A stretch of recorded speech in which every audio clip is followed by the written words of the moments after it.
What up, everyone, and welcome to The Social Room, where strategic networking meets insightful business conversations. I'm your host, Aiden Snell, and this show is designed to connect you with business leaders, visionaries, and entrepreneurs who are not only crushing it and making waves within their industries, but who might also just share the game that can take you to the next level. In each episode, we'll explore the stories of these business owners and how they're impacting lives. Who knows? You might just find your next big opportunity right here on this episode. So sit back, tune in, and let's get social. All right, guys, today we are joined by the one and only Debra Heslin, founder of Debra Heslin Wellness. Debra, how are you today? I'm actually fabulous. I came off a weekend of teaching, which is what I love to do. So, yeah. Let's go. I love that, Debra. Well, Debra, tell us a little bit about yourself really quick. Where are you from? What are you passionate about? Well, I'm originally from Australia, so I now live in the United States. I've been here for quite a long time. I came over, I won't even tell you how long ago I came over, but I landed in New York, right? And so it was a big cultural shock for me coming from Australia, like the original Mrs. Crocodile Dundee, and landing in New York. I now live in Florida and Tennessee, and I apologize for any background noise that you hear. And I'm really, to sum it up quickly and easily for you, I'm very passionate. My slogan is to help others, to help others, to help others. Yeah. I love that. Help others, help others, help others. Yeah, so we're paying it forward. We're helping ourselves first because we can't give away what we don't own, right? So if we're not in a resilient or resourceful state, I don't want to help others with that, to get unresourceful or not in a good state of being. Yeah, 100%. Wow, that's so great, Debra. I love that slogan. I love that motto. And again, it's a pleasure to have you here on the show. My pleasure. Yeah. So to get started, Debra, we're going to hop into what I call the Power 5. I'm going to ask you 5 power questions, and you're going to give me your best answers. No pressure. You ready? No pressure. Okay. All right. Question number. Go ahead. Yeah. What did you say? I'm sorry, I missed that part. No, it's okay. I said we're going to ask you 5 power questions. You're going to give me your best answers. No pressure. You got it. All right. So question number 1, what's been the most valuable lesson you've learned from failure, Debra? Oh, failure is where we grow, right? We don't really grow when things are great. We grow when it's painful, a painful experience. So I've had many of those, and I would say that my biggest growth from that is really changing my perspective, being able to look at things differently. We would see it like this in a tunnel vision, and therefore be able to change what it actually means, from that moment, in the moment now, and what it's going to do for our future, for my future. Yeah.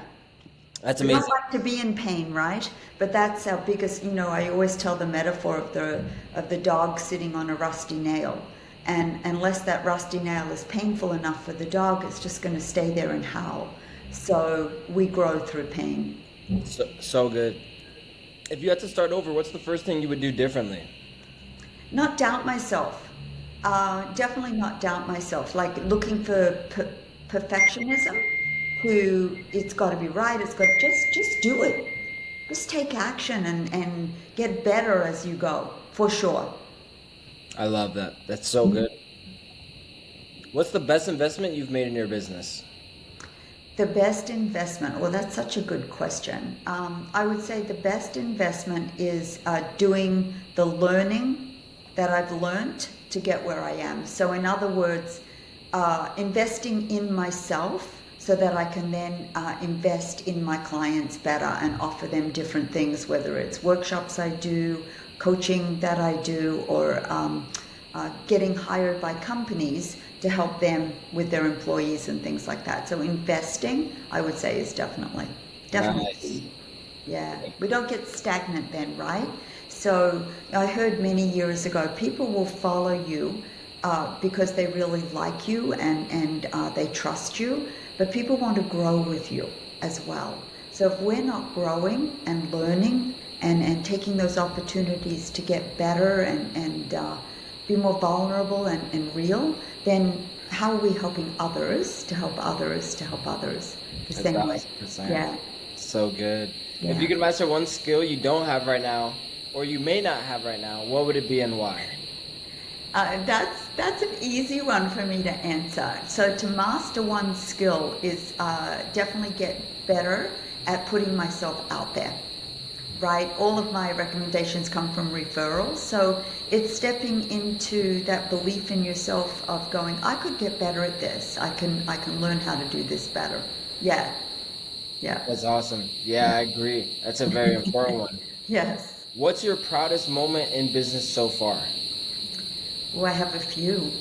I would say my proudest moment, let me think of one that, my proudest moment is being asked by companies to help them with their employees that are worldwide. Like I'm doing a workshop for a company in Israel that their employees are worldwide, and I'm going to do it remotely for them. So being asked things like that, it's like, who am I to be asked to do those things? And it's a very proud moment that you get asked, because so many people in the world are suffering, right, in one form or another.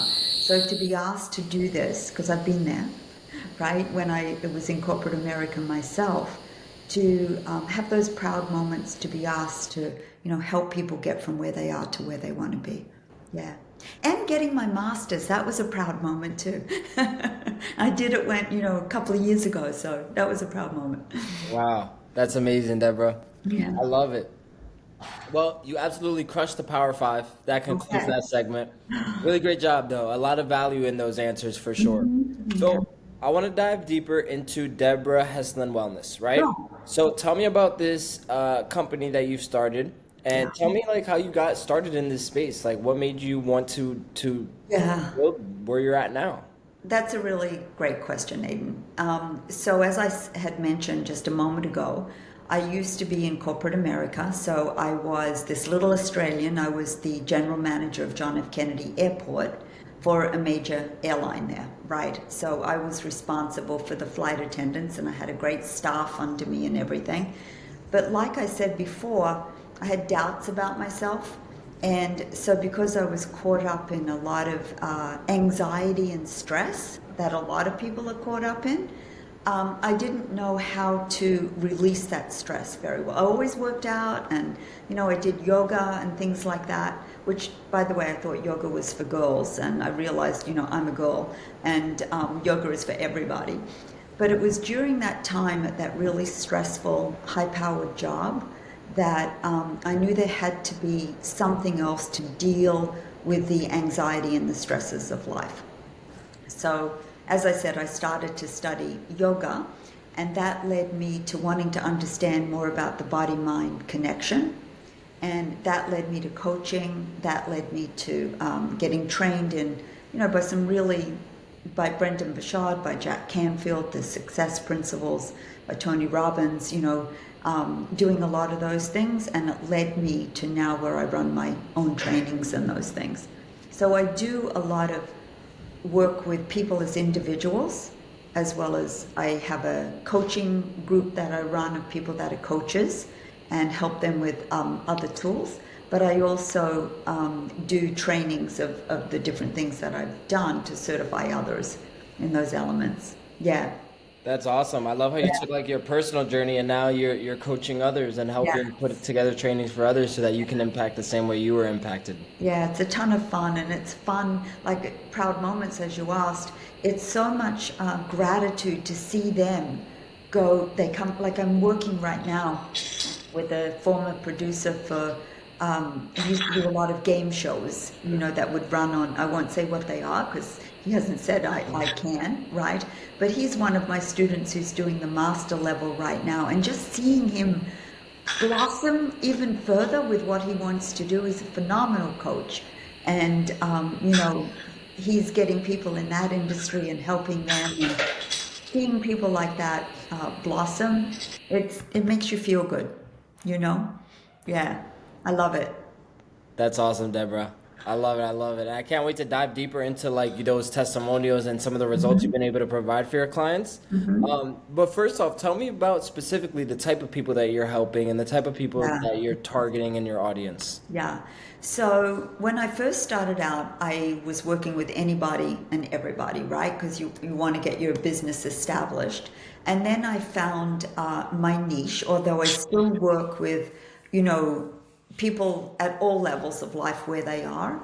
But I like to work with people that are in business or people that are wanting to work on a certain area of their life and they're ready.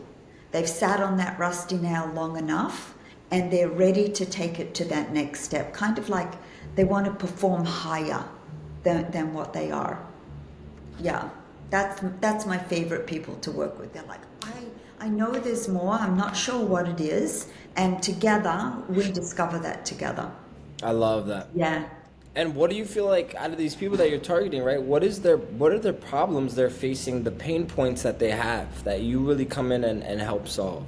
It's, it's really interesting because most everybody, it's stress, anxiety, and overwhelm. And that goes along with doubts that they might have that they might not be able to achieve that result, whether it's in business, for themselves, or their, like I've worked with CEOs, presidents of companies that want to give to their employees or they want to do better in their role. So we those are my, like, if I can say it this way, helping them recognize how they might be communicating, right? How they might be handling situations. Because we all have these perceptions. We live in our own reality, right?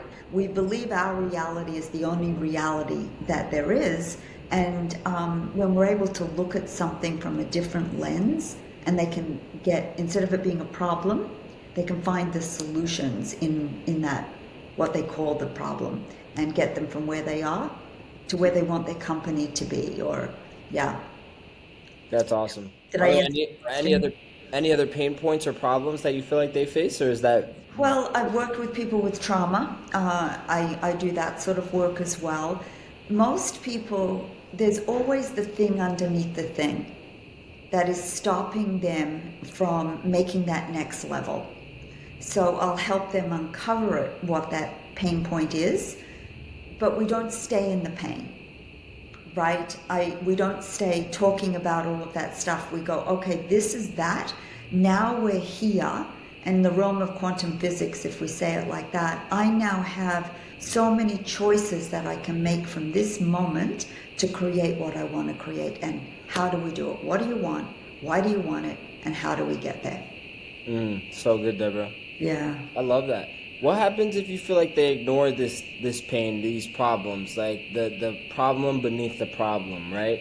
What do you feel like happens if they don't seek your help, or if they kind of stay on that nail, on that rusty nail, right? Yeah. Well, the thing about us as human beings, we have a choice, right? So they have a choice to want to stay there.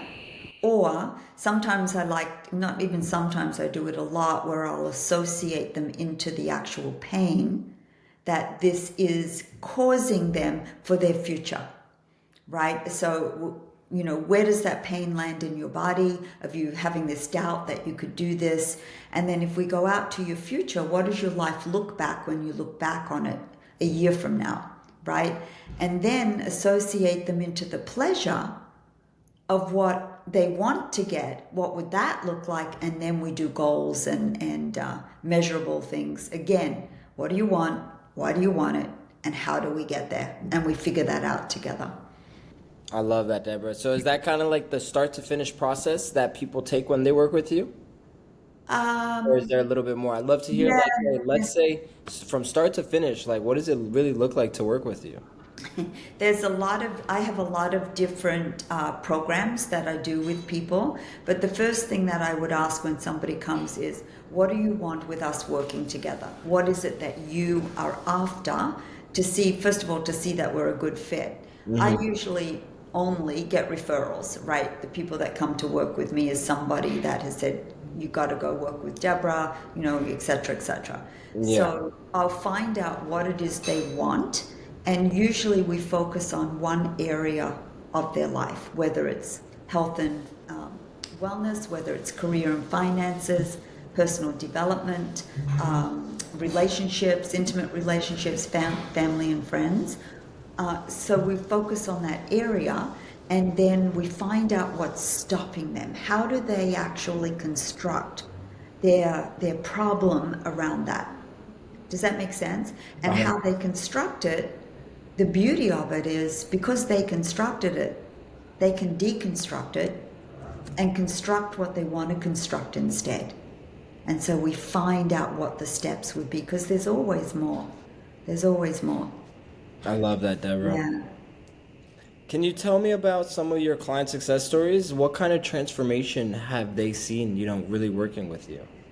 Okay, the first one that pops to mind was a young attorney, and he's now close, I think he's 38 now, so when he was about 30. So I've been working with him and his law firm now on and off for 8 years. And he came to me at the very start of his law firm being established. And he wanted, it was in March, I remember this distinctly, and he wanted to have, quote, quote, $1 million in the bank by the end of that year, right? It was March. So first of all, we needed to find, was that achievable? Was it realistic? Was he actually going to be able to do that? Or was it, like me playing Wimbledon at my age on the hardest surface in the world is really not realistic, right? So we got that. He had some things lined up of where money was going to come in. So we worked through his belief, first of all, that he could achieve this. And then, so we got rid of the doubts, we worked with the beliefs. And through that process, we set a time and a date and what would be his evidence that he had $1 million in his bank account, December 31st at 5 p.m., whatever year that was, like 8 years ago from now, right? And so we worked through that process.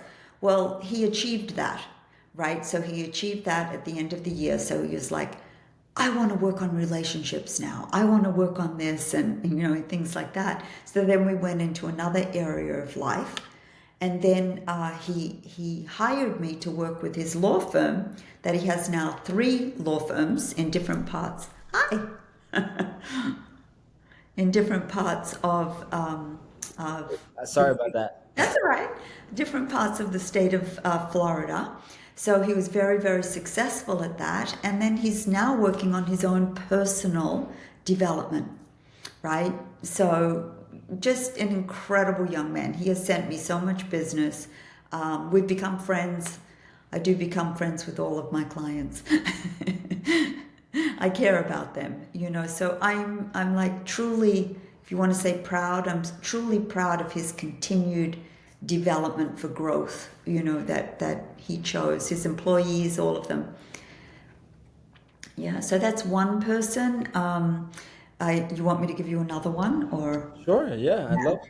So this person was recommended to me. He's still is a CEO out in Arizona, and could have retired, didn't want to retire, and he's very, very, very successful man, and in his mid-70s, okay, and he came to me because he wanted to be a better leader at that age. Can you imagine that? Like, didn't even need to even care about that.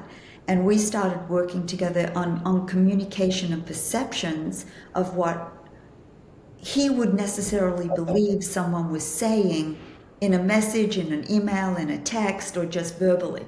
Because we draw our own perceptions and assumptions, right? The first 3 letters of assumptions is we can often make that of ourselves. Yeah. So, we would have conversations around that. And one day he had called me, and we sat down to talk, and we're on Zoom, and he said, I don't know what to do about my manager. This is like unacceptable what he had said in this text to me. So in that moment, I said to him, what is it you're perceiving in that text that your manager is saying, and how do you know it's actually real without asking questions around it, right? So we ended up putting something together. He spoke to his manager, asked more questions around it, and could not believe how off off reality he was from what was being said in the text, right?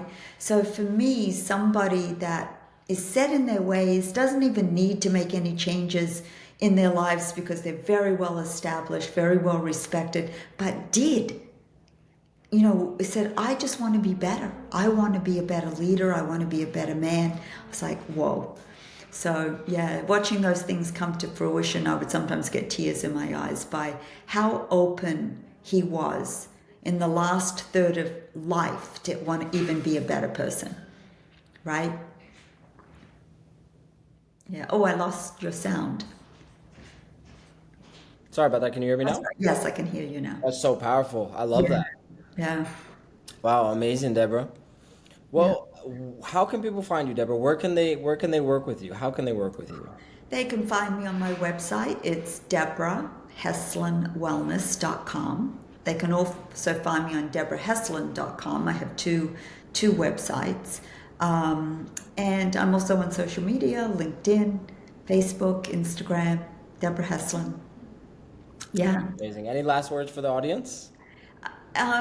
Yes, what I would love to say is no matter where you think you are better than that. Or no matter who you think you are so much more than that. So go for whatever it is that you're wanting to go for. Let's go. Debra, it's been an honor. It's been a pleasure having you on the episode. Thanks for joining us. Thank you so much, Aiden. It was a pleasure to be on. I appreciate you. And that is a wrap on this episode of The Social Room. I hope you found some great insights and maybe even some potential opportunities and ideas. Remember, the connections you make today could be the game changers of tomorrow. If you're interested in continuing the conversation or exploring potential partnerships, don't hesitate to reach out. Don't forget to subscribe, leave a review, and share this with a friend who needs to hear it. Stay tuned until next time.